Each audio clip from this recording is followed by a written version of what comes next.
Yesterday, we introduced the siren song of sensual service. Beginning today, we're going to build on that by using Saturdays for a regular feature called Sensual Service Saturday. Since Saturday is our regular day set aside to pursue personal pleasures, it's fitting to use it to look at some of the ways we have turned modern American church services into a sensual event for the pursuit of personal pleasure. As I said yesterday, this isn't about sexuality. Rather, this is about how we have turned our worship into an appeal to our physical senses of hearing, sight, taste, touch, and smell to give ourselves physical and emotional pleasure. Now, we have to admit right off the bat that as sensory beings, it's impossible to worship devoid of any sensory experiences. So the solution to the problem isn't a completely mental or spiritual service in isolation, like in a sensory deprivation tank like those used to treat people with PTSD or problems with anxiety. The Apostle John even pointed to the sensual side of their connection with Jesus because they saw, heard, and touched him. Reading 1 John 1 verses 1 through 3 from the New Living Translation.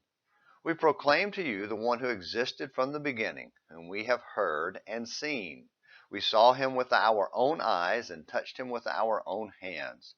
He is the word of life. This one who is life itself was revealed to us, and we have seen him. And now we testify and proclaim to you that he is the one who is eternal life.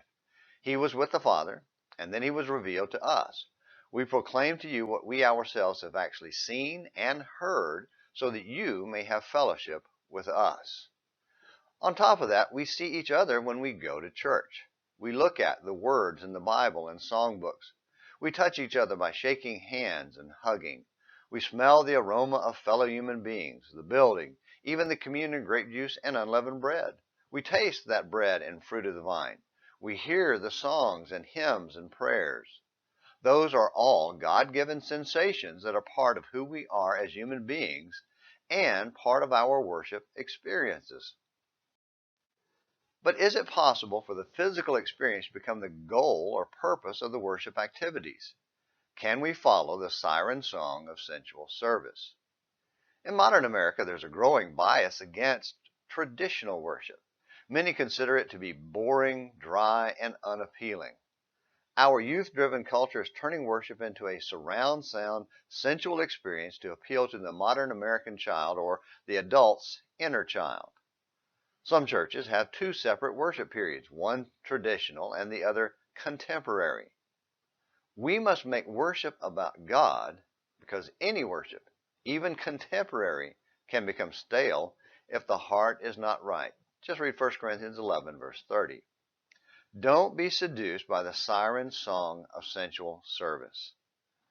Well, thanks for using your senses to watch and listen to today's Morning Minutes in the Bible. Until tomorrow, this is James McClenny hoping you have a great day.